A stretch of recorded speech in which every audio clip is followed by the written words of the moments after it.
আমি কবি। আমি কোনো রাজনীতিবিদ নই। তবে আমার কলম সবসময় সত্যের পথে থাকবে। যার কলমের আগায় সত্যের বহ্নিশিখা। ২০ শতকের ৩০ দশকের পঞ্চকবির পরেই বাংলা সাহিত্য যাকে স্থান দিয়েছে, ১৯৬৮ সালে পাকিস্তানে সব হরফের জন্য অভিন্ন সব ভাষার জন্য অভিন্ন হরফ চালুর আন্দোলনের কারাবন্দী মজলুম আবিদ অর্থাৎ বিপন্ন লেখক, ছদ্মনামী, প্রতিবাদী, শহুরে এবং শিশুবান্ধব কবি, বাংলা আধুনিক কাব্যসাহিত্যের প্রধা ব্যক্তিত্ব শামসুর রাহমান। আজ আমাদের আলোচ্য বিষয় শামসুর রহমানের ফেব্রুয়ারি ১৯৬৯। সকলকে জ্ঞান অনন্যা চ্যানেলের পক্ষ থেকে আবারও শুভেচ্ছা এবং অভিনন্দন। ফেব্রুয়ারি ১৯৬৯, শামসুর রাহমান। এতক্ষণ আমরা কবি সম্পর্কে কিছু বিষয় জানছিলাম, যে কবি কেমন ছিলেন বা আহ, কবির মানুষ কেমন ছিল, কবির বিভিন্ন ছদ্মনাম আমরা এতক্ষণ জেনেছি। বিভিন্ন না, উনি যে ছদ্মনামে লিখতেন, যে বিপন্ন লেখক, এবং তাকে অনেক সমালোচক প্রতিবাদী কবি বলেছেন, অনেকে শহুরে কবি বলেছেন, অনেকে আবার শিশু বান্ধব কবিও বলেছেন। এবং প্রথমে যে বাক্যটা দিয়ে আমরা শুরু করলাম সেটি তার বিখ্যাত উক্তি। এবার আমরা তার কবি পরিচিতি, তাকে নিয়ে কিছু আহ, বিষয় আমরা একটু আলোচনা করব। প্রথমেই দেখতে পাই যে শামসুর রহমান ১৯২৯ খ্রিস্টাব্দে ২৩শে অক্টোবর ঢাকায় জন্মগ্রহণ করেন। তার পৈতৃক নিবাস নরসিংদীর পাহাড়তলী গ্রামে। তার পিতার নাম মোখলেছুর রহমান চৌধুরী ও মাতার নাম আমেনা খাতুন। তিনি ১৯৪৫ খ্রিস্টাব্দে ঢাকার প্রগস্ট স্কুল থেকে প্রবেশিকা, ঢাকা কলেজ থেকে ১৯৪৭ খ্রিস্টাব্দে ইন্টারমিডিয়েট এবং ঢাকা বিশ্ববিদ্যালয় থেকে বিএ পাশ করেন। ১৯৫৭ খ্রিস্টাব্দে তিনি দৈনিক মর্নিং নিউজ এর সাংবাদিকতা দিয়ে কর্মজীবন শুরু করেন। ১৯৬৪ খ্রিস্টাব্দে তিনি দৈনিক পাকিস্তান, পরে যার নাম হয় দৈনিক বাংলা পত্রিকায় যোগদান করেন। এ পর্যন্ত যদি একটু দেখি, তার বাবার নাম আমরা জানতে পারলাম, তার জন্মস্থান জানতে পেরেছি, তার বিভিন্ন শিক্ষা প্রতিষ্ঠানের নাম জানতে পেরেছি, তার কর্মজীবন কিভাবে শুরু হয়েছিল সাংবাদিকতার মাধ্যমে, এবং সেই পত্রিকার নাম যে দৈনিক মর্নিং নিউজ, সে সম্পর্কেও জানতে পারলাম। এবং পরে যে তিনি যোগদান করলেন যে ১৯৬৪ খ্রিস্টাব্দের দৈনিক পাকিস্তান পত্রিকা, এবং পরে তার নামটা হয় দৈনিক বাংলা পত্রিকা, এটাও আমরা জানতে পারলাম। ১৯৪৯ খ্রিস্টাব্দে সাপ্তাহিক সোনার বাংলা পত্রিকায় কবির প্রথম কবিতা প্রকাশিত হয়। আমাদের টিকে বা ছোট প্রশ্নে আসতে পারে যে কবির প্রথম বাংলা কবিতা প্রকাশিত হয় কোথায়? এর আগেও টিক আসতে পারে যে তিনি কত সালে ইন্টারমিডিয়েট পরীক্ষায় পাশ করেছেন, বা তার স্কুলের নাম কি, বা তার কর্মজীবন কিভাবে শুরু হয় সাংবাদিকতায়, এবং তিনি কোথায় প্রথমে সাংবাদিকতা শুরু করেন, দৈনিক মর্নিং নিউজ, এবং সেটা কত সালে, এরা দিয়েও প্রশ্ন আসতে পারে। তারপরে যে ১৯৬৪ খ্রিস্টাব্দে তিনি দৈনিক পাকিস্তান, এর পরে নাম কি হয়, হ্যাঁ, দৈনিক বাংলা, এটাও আসতে পারে। এটাও খুব একটা গুরুত্বপূর্ণ বিষয়। হ্যাঁ, তার প্রথম যেহেতু আমরা এখানে এসেছিলাম যে ১৯৪৯ খ্রিস্টাব্দে সাপ্তাহিক সোনার বাংলা পত্রিকায় কবির প্রথম কবিতা প্রকাশিত হয়। আজীবন তিনি নিষ্ঠার সঙ্গে কাব্য সাধনায় নিয়োজিত ছিলেন। তাহলে আজীবন তিনি কাব্য সাধনায় নিয়োজিত ছিলেন।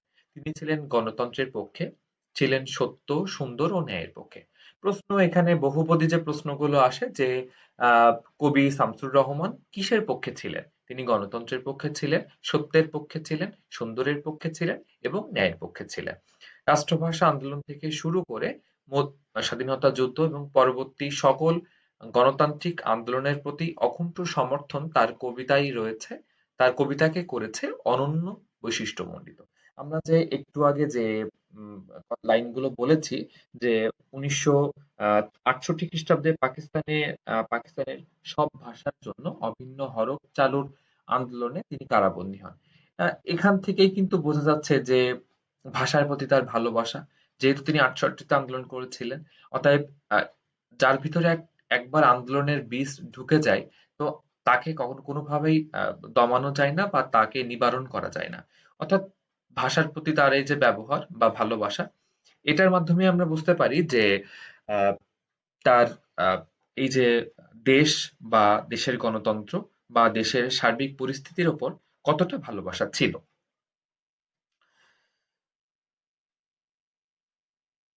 নগর জীবনের যন্ত্রণা, একাকিত্ব, পরিবার ও সামাজিক বন্ধন ইত্যাদি তার কবিতায় লক্ষণীয় বৈশিষ্ট্য। তাহলে আমরা তাকে একটু আগে বলেছি তিনি নাগরিক কবি, অর্থাৎ নগর জীবনের বৈশিষ্ট্য তার কবিতায় ছিল। একাকিত্ব কবির জীবনের একটা বৃহৎ কাব্য অংশে দেখা যায় যে তার আহ, বিভিন্ন কাব্যের যে আহ, প্রেক্ষাপট সেখানেও একাকিত্ব অনেকটা ছাপ রেখে গিয়েছেন।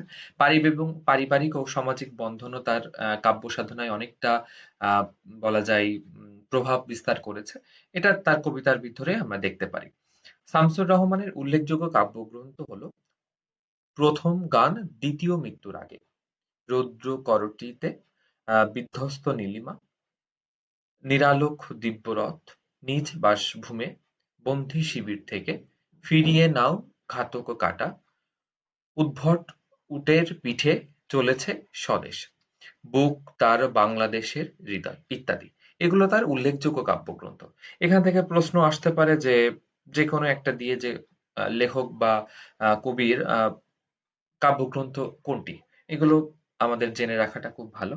এছাড়া গল্প, উপন্যাস, শিশু সাহিত্য ও অনুবাদ কর্মেও তিনি উল্লেখযোগ্য অবদান রাখেন। একটু আগে আমরা কিন্তু তাকে বলেছি যে অনেক সমালোচক তাকে শিশু বান্ধব কবিও বলে থাকেন।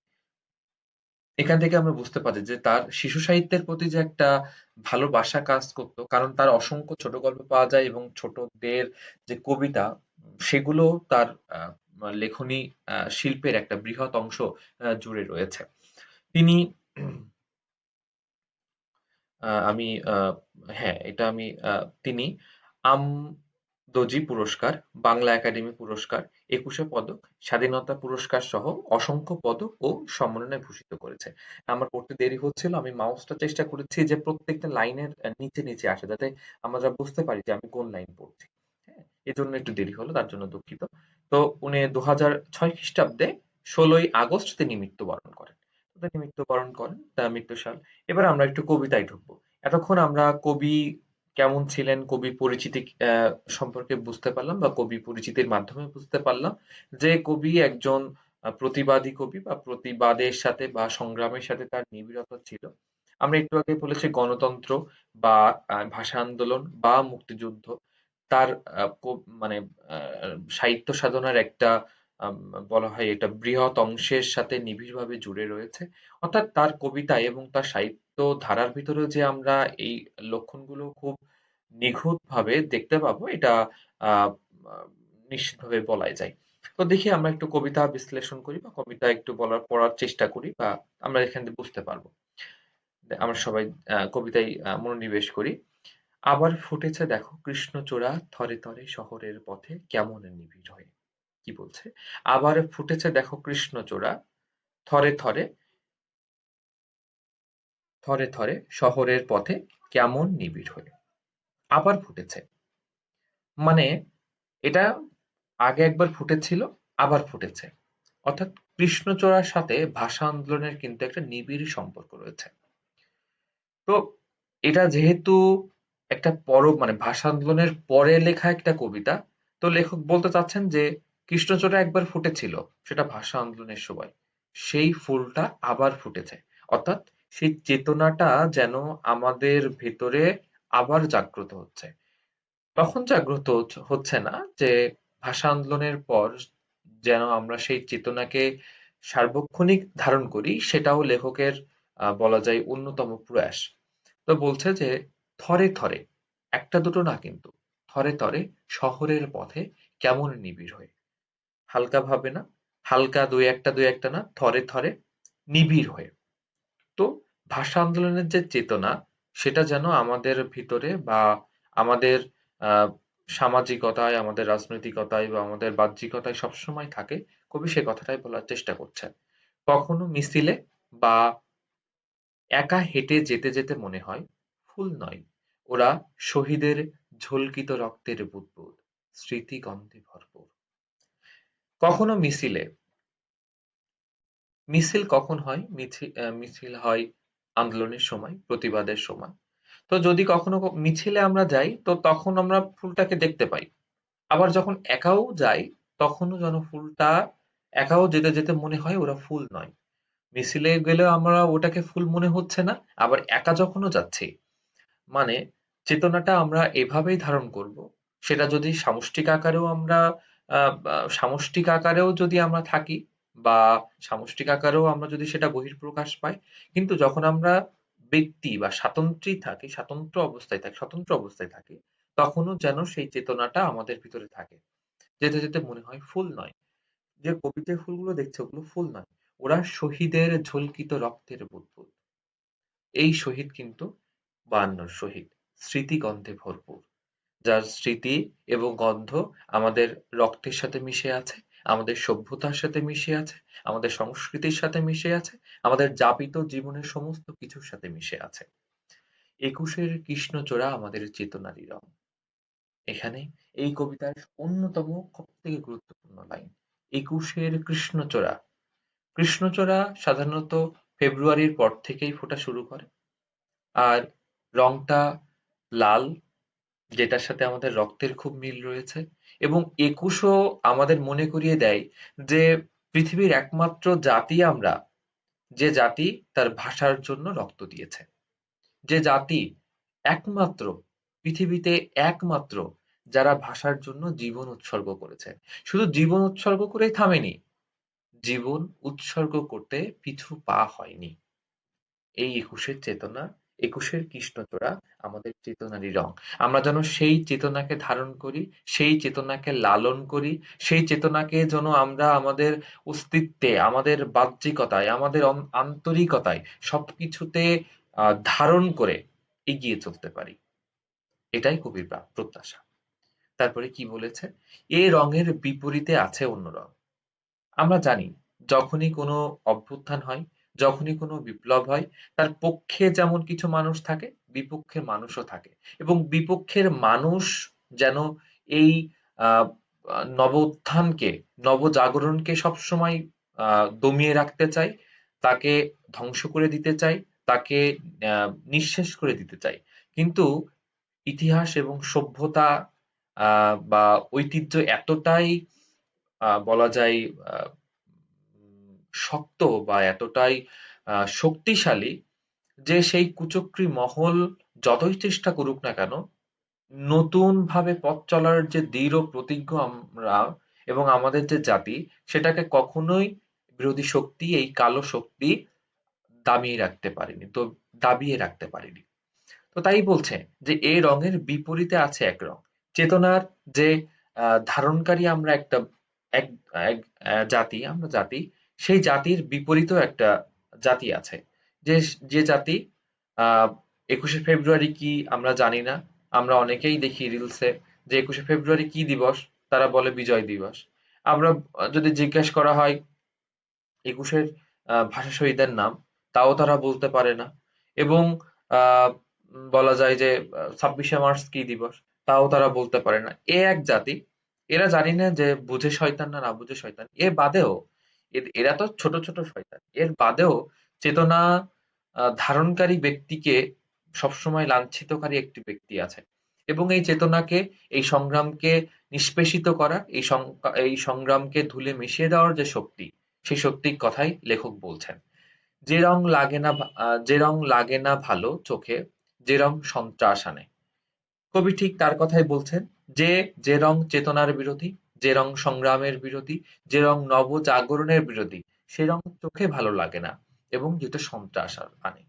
প্রত্যায়িকতায় আমাদের মনে সকাল সন্ধ্যা এখন সে রং ছেয়ে গেছে পথঘাট, সারা দেশ ঘাতকের অশুভ স্থানা। এই যে কালো যে রং, এটা যে কিসের প্রতীক, লেখক এখানে কিন্তু বলছেন এটা হলো অশুভ আস্থানার, ঘাতকের অশুভ আস্থানা প্রতীক। যে রং আমাদের ভালো লাগে না, যে রং সন্ত্রাস আনে, এবং প্রত্যায়িকতায় আমাদের মনে সকাল সন্ধ্যা এখন সে রং ছেয়ে গেছে। এবং প্রত্যয়ী কথায় মানে প্রতিদিন আমাদের মনে সকাল সন্ধ্যা এখন সেই রং, এবং সেই রং ছেয়ে গেছে সারা দেশে ঘাতকের অশুভ অস্থানা। অর্থাৎ লেখক যখন কবিতাটা লিখছেন, কখন লিখছেন আমরা অবশ্যই সেটা আপনাদের সেটা যদি আমরা একটু বিচার করি তাহলে আমরা বুঝতে পারবো যে লেখক এই কবিতাটা লিখছেন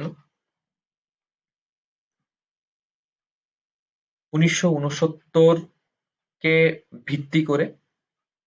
1969 যে গণ অভ্যুত্থান হয়েছিল সেটাকেই ভিত্তি করে, এবং গণ অভ্যুত্থান যে একদিনে হয়নি, গণ অভ্যুত্থানের বীজ যে বলা যায় 52-তে বপন হয়েছিল সেটা কিন্তু লেখক প্রথমেই আমাদের কাছে ব্যক্ত করেছেন।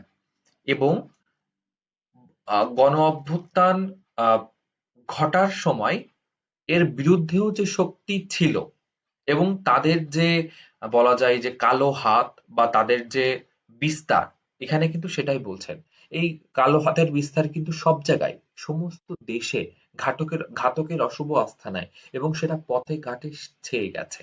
এটা কিন্তু লেখক বলছেন। আমি আর আমার মতো বহু লোক দিন রাত ভুলুণ্ঠিত ঘাতকের আস্থানায়। যখন বিপ্লব তখনই হয় যখন আহ শোষিত মানুষের পিঠ থেকে যায় দেওয়ালে, তার আর পেছনে যাওয়ার জায়গা থাকে না, তখনই ইতিহাসে দেখা যায় বিপ্লবের সৃষ্টি।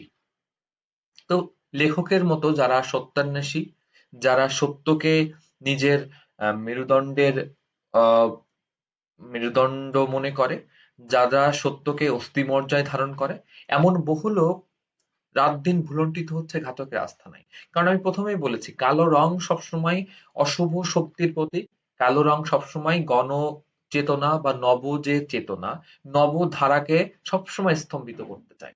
কারণ তারা জানে তারা যে মহলটা সৃষ্টি করেছে, তারা যে অরাজকতা সৃষ্টি করেছে, তারা যে নৈরাজ্য সৃষ্টি করেছে, তারা সেটাকে যদি তারা চালিয়ে রাখতে পারে বা তারা এটাকে যদি তারা আহ দীর্ঘ করতে পারে, তাহলে মানুষ নতুন করে কিছু বলতে পারবে না। তারা মানুষকে সেই আহ বলা যায় সবসময় তাদের গোলাম করে রাখতে পারবে। কিন্তু আসলে মানুষকে কখনো কি গোলাম করে রাখা যায়? রাখা যায় না বলেই কিন্তু বিপ্লবের সৃষ্টি হয়। তো লেখকের মতো বহু লোক ঘাতকের আস্তানায় ভুলুণ্ঠিত হচ্ছে। শুধু ভুলুণ্ঠিত না, কেউ মরা, আধমরা কেউ, কেউ মরা, মরার মতো, কেউ আধমরা, কেউ বা ভীষণ জেদি, দারুণ বিপ্লবে ফেটে পড়া। কবির মতো লোক ঘাতকের আস্তানায় বারবার নির্যাতিত হচ্ছে, কিন্তু এদের ভিতরে কেউ মরা, কেউ আবার আধমরা, কিন্তু কেউ কেউ কিন্তু ভীষণ জেদি এবং তারা বিপ্লবে ফেটে পড়ছে। এরাই আমাদের বলা যায় অস্তিত্বকে ধরে রাখে। এনারাই নতুন কিছু সৃষ্টি করতে পারে যারা বিপ্লবে ফেটে পড়তে জানে। এর উদাহরণ আসলে খুব বেশি দূরে যাওয়ার দরকার নেই। আমরা ২৪, আমাদের চোখের সামনে জজুলুমা। যদি আমরা ২৪-কে পাশে রেখে এই কবিতাকে বিশ্লেষণ করি, তো আমাদের মনে হয় না আর কিছু দরকার আছে। শুধু ইকুয়াল আমাদের মানে একটু আহ তুলিয়ে ভাবতে হবে, একটু মিল করার চেষ্টা করতে হবে। আমাদের প্রত্যেকটা শব্দ বুঝতে কোনো বাধাই হবে না। কারণ যেহেতু লেখক এক গণঅভ্যুত্থানের সময় লিখেছে, 1969-এর গণঅভ্যুত্থান, আর আমরা খুব সম্প্রতি একটা অভ্যুত্থান পার করে আসলাম। অভ্যুত্থান নতুন পথের সৃষ্টি করে, অভ্যুত্থান নতুন ধারার সৃষ্টি করে, অভ্যুত্থান নতুন পথের সৃষ্টি করে, অভ্যুত্থান নতুন সম্ভাবনার সৃষ্টি করে। লেখকও যেমন আহ, তৎকালে বসে একটা অশুভ কালো রঙের ভিতরে থেকেও একটা নতুন কিছু ভাবনা, নতুন কিছু করার প্রয়াস করেছিল। এই যে ২৪-এর যেসব বিপ্লবী তারাও তেমনি সত্তারই বহিঃপ্রকাশ। তাদের ভিতরে সেই সত্তাই বারবার উপস্থাপিত হচ্ছে। চতুর্দিকে কলম বাগান, চতুর্দিকে মানবিক বাগান, কলম বাগান হচ্ছে তছনছ। মানবিক বাগান মানে মানবিকতার বাগান। এখানে মানবিকতা আসলে যখন কোনো শক্তি মনে করে যে আমরা সর্বে সর্বা, তখন তার কাছে মনুষ্যত্বের দামটা খুব একটা থাকে না। তার কাছে মনে করে সে যা করবে সেটাই ঠিক আর বাকি সব ভুল। এটা করেই প্রত্যেকটা মানুষের যে আলাদা আলাদা মত থাকতে পারে, আলাদা আলাদা আহ বিচার থাকতে পারে, আলাদা আলাদা দৃষ্টিকোণ থাকতে পারে, এটা তাদের কাছে মনে হয় না। এজন্য মানবিক বাগান তছনছ হয় এবং মানবিক বাগান এবং কলম বন তছনছ হচ্ছে। কারণ যখন মানুষ তার মনের কথা বলতে পারবে না, তখন যে সে লিখে প্রকাশ করতে পারবে এটা ভাবাও আহ বলা যায় বোকামির কাজ। কারণ আহ মানে এই যে ফ্যাসিস্ট শক্তি আমরা বলতে পারি, বা যারা স্বৈরতন্ত্রকে ধারণ করে বা উম, আহ, বা নিয়ে চলে বা স্বৈরতন্ত্রকে বলা যায় লালন করে, তাদের কাছে মানবিকতার কোনো ব্যাপার নেই। তারা যেটা বলবে সেটাই ঠিক। এবং তাদের বিরুদ্ধে যদি কেউ লেখে, তাদের বিপক্ষে যদি কেউ লেখে, সেখান তাদেরকে একেবারে মাটির সাথে মিশিয়ে দিতেও তারা দুবার ভাবে না। বুঝি তাই ১৯৬৯-এও আবার সালাম নামে রাজপথে। ৬৯-এও সালাম নামে। আমরা যেমন ২৪-এ আমাদের শহীদদের কথা স্মরণ করেই কিন্তু আমরা আমাদের বলা যায় এই স্পিড পেয়েছি। আমরা আমাদের এই চলার গতি পেয়েছি। তেমনি লেখক যেহেতু ১৯৬৯, তার আগে সবথেকে যে বড় ত্যাগ ৫২, হ্যাঁ? তো সেটাকেই, যে ত্যাগের যে বলা যায় স্তম্ভগুলো, সেটাকেই কিন্তু লেখক বারবার ধারণ করছে এবং বারবার বলার চেষ্টা করছে। আবার সালাম নামে রাজপথে শূন্যে তোলে ফ্ল্যাগ। আমরা আন্দোলনের সময় কিন্তু প্রচুর পতাকা, সবার হাতে পতাকা ছিল, মাথায় পতাকা ছিল। তো ফ্ল্যাগ বা পতাকা একটা বলা যায় মুক্তির প্রতীক, একটা আহ দৃঢ় স্থানের প্রতীক, একটা অবস্থানের প্রতীক, যেটা লেখকও বলছেন। বরকত বুক পাতে ঘাতকের থাবার সামনে। এই কথাটা বললে আমাদের প্রথম মনে আসে আবু সাইদ ভাইয়ের কথা, আমাদের মুগ্ধ ভাইয়ের কথা, যারা কিন্তু ঘাতকের সামনে বুক পাততে দ্বিধাবোধ করেনি। সালামের চোখে আজ আলোকিত ঢাকা। সালামের মুখ আজ তরুণ শ্যামল পূর্ব বাংলা। তো সালামের চোখ আলোকিত ঢাকা, মানে সালামের চোখে আলোকিত ঢাকা। শহীদদের চোখেই কিন্তু আলোকিত হয়। যেমন এখন আমরা যে নতুন একটা পথের চিন্তা করতে পারছি, সেটা কিন্তু আমাদের শহীদদের আহ বলা যায় ত্যাগেরই ফলে। এবং তারা যে নিজেদের প্রাণ দিয়ে একটা নতুন কিছু সৃষ্টি করতে চেয়েছিলেন, একটা নতুন ধারা সৃষ্টি করতে চেয়েছিলেন, আমরা কিন্তু সেটারই ফল ভোগ করছি মাত্র। তো সালামের মুখে আজ তরুণ শ্যামল পূর্ব ছায়া। তো আমরা কিন্তু বলি বা সবসময় বলার চেষ্টা করি যে আবু সাইদ ভাই বা মীর মুগ্ধ ভাই, এনাদের মুখেই কিন্তু এই যে বৈষম্যহীন বাংলার যে প্রেক্ষাপট, বৈষম্যহীন বাংলার যে ভিত্তি, সেটাই কিন্তু তৈরি হয়ে গিয়েছিল। দেখলাম রাজপথে, দেখলাম আর সবাই ছাত্র জনতা, দেখলাম সালামের হাত থেকে নক্ষত্রের মতো ঝরে অবিরত অবিনাশী বর্ণমালা। তো আমরা দেখলাম যে রাজপথে আসলে সত্যি কথা বলতে গণ অভ্যুত্থান কখনো ঘরে হয় না। গণ অভ্যুত্থান কখনো ৪ জনে হয় না। গণ অভ্যুত্থান ৫ জনের মিছিলে হয় না। গণ অভ্যুত্থান হয় রাস্তায়। যেদিন ৫ই আগস্ট আমরা দেখলাম লক্ষ লক্ষ মানুষ ঢাকার রাজপথ পুরো জনাকীর্ণ করে দিয়েছে। এটাই গণ অভ্যুত্থান। দেখলাম আমরা সবাই জনসাধারণ। সেখানে কিন্তু সবাই আমরা জনসাধারণ ছিলাম। আমরা কেউ ডাক্তার ছিলাম না, আমরা কেউ উকিল ছিলাম না, আমরা কেউ পেশাজীবী ছিলাম না, আমরা কেউ চাকরিজীবী ছিলাম না। আমরা ছিলাম সবাই জনসাধারণ। দেখলাম সালামের হাত থেকে নক্ষত্রের মতো ঝরে অবিরত অবিনাশী বর্ণমালা। ঝরছে, সালামের হাত থেকে নক্ষত্রের মতো ঝরছে। অর্থাৎ বর্ণমালা, যেটা নিয়ে আমরা কথা বলি, যেটা নিয়ে আমাদের গর্ব, যেটার জন্য আমাদের প্রাণ। আমি আগেই বলছি, ইতিহাসে একমাত্র জাতি বাঙালি যারা নিজের ভাষার জন্য প্রাণ দিয়েছে। ঝরে অবিরত, অবিরত ঝরছে অবিনাশী বর্ণমালা। বর্ণমালা কিন্তু যার বিনাশ নেই, সেটা অবিনাশী। আর বরকত বলে গাঢ় উচ্চারণে, এখনো বীরের রক্তে দক্ষিণী মাতার অশ্রু জলে, ফুটে ফুল বাস্তবের বিশাল চত্বরে। আসলে বীরের রক্তেই তো সবকিছু আসে। আর বীরের যে মা তার সন্তানকে হারায়, তার চোখের জল কখনো শুকায় না। এবং এই বীরের রক্ত তারা আত্মত্যাগ করে বলেই আমরা একটা সভ্য সুশীল সমাজ পেতে পারি বা পাই, এবং সেটাখানে বসবাস করতে পারি। বীরের রক্ত ছাড়া সেটা কখনোই সম্ভব না। বীরের রক্তে দুঃখিনী মায়ের অশ্রু জলে। বীরের রক্ত এবং আমার দুঃখিনী মায়ের, যে মা তার শিশুকে হারাচ্ছে, সেই মায়ের অশ্রু জলে ফোটে ফুল বাস্তবের বিশাল চত্বরে। তারা যে বীরের রক্ত এবং দুঃখিনী মায়ের অশ্রুজল, এই দুটি মিলবন্ধনেই বাস্তবের বিশাল চত্বরে এই যে বিপ্লবের ফুল ফোটে হৃদয়ের হরিত উপত্যকায়। বিশাল চত্বরে ফুল ফোটে এবং কোথায় ফোটে? হৃদয়ের হরিত উপত্যকায়। যদি হৃদয়ে ফুল না ফোটে তাহলে কিন্তু আমরা সেই সত্তাকে ধারণ করতে পারবো না। সেই ফুল আমাদেরই প্রাণ। এটা কিন্তু শুধু ফুল নয়, আমাদেরই প্রাণ। কারণ এই সত্তাকে বা কোনো অস্তিত্বকে প্রতিষ্ঠা করার লক্ষ্যে যে আত্মত্যাগ, সেটাই তো আমাদের প্রাণ। নতুন কিছু সৃষ্টি করা, নতুন পথ দেখানো সমাজকে। শিহরিত ক্ষণে ক্ষণে আনন্দের রৌদ্রে আর দুঃখের ছায়ায়। শিহরিত ক্ষণে ক্ষণে আনন্দের রৌদ্রে। শিহরিত হচ্ছি ক্ষণে ক্ষণে আনন্দের রৌদ্রে আর দুঃখের ছায়ায়। কারণ এই প্রাপ্তিতে যেমন আমাদের আনন্দ আছে, কারণ এটা নতুন কিছু, আবার এই প্রাপ্তিতে আমাদের দুঃখও আছে, কারণ আমরা অনেক কিছু হারিয়েছি। তো এটাই ছিল আমাদের আজকে কবিতা। আহ আপনারা যেটা বুঝতে পারবেন না অবশ্যই আমার কাছে কমেন্টে জানাবেন, আমি সেটা সবিস্তারে আপনাদের বর্ণনা করার চেষ্টা করব। এখানে পাঠ পরিচিতি একটু দেখি যে ফেব্রুয়ারি 1969 শীর্ষক কবিতাটি শামসুর রাহমানের নিজ বাসভূমে কাব্যগ্রন্থ থেকে চয়ন করা হয়েছে। তাহলে এটা কোন কাব্যগ্রন্থ থেকে চয়ন করা হয়েছে? নিজ বাসভূমে। ফেব্রুয়ারি 1969। দেশপ্রেম, গণজাগরণ এবং সংগ্রামী চেতনার কবিতা। আপনাদের প্রশ্ন আসতে পারে যে এটা কোন ধরনের কবিতা? গণজাগরণ, সংগ্রামী চেতনার কবিতা এবং দেশপ্রেমের কবিতা। 1969 পাকিস্তানি শাসক গোষ্ঠীর বিরুদ্ধে তৎকালীন পূর্ববঙ্গে যে গণ আন্দোলন সূচিত হয়েছিল, কবিতাটি সেই গণ আন্দোলনের পটভূমিতে রচিত। অর্থাৎ আমরা বুঝতে পারছি যে 1969 যে গণ অভ্যুত্থান হয়েছিল তার পটভূমি এই কবিতার প্রেক্ষাপট।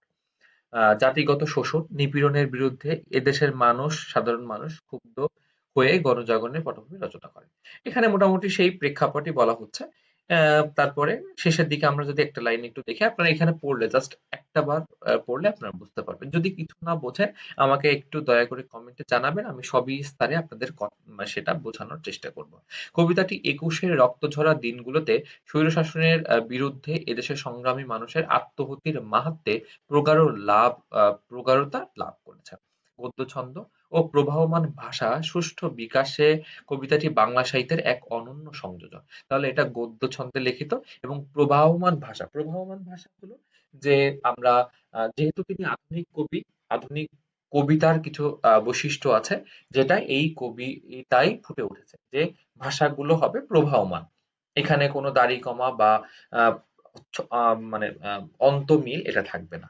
তো এই ছিল আজকের আমাদের নিবেদন। আমাদের সবাইকে ধন্যবাদ জানাচ্ছি এবং আমাদের পাশে থাকার জন্য পাশে থাকার অনুরোধ জানাচ্ছি।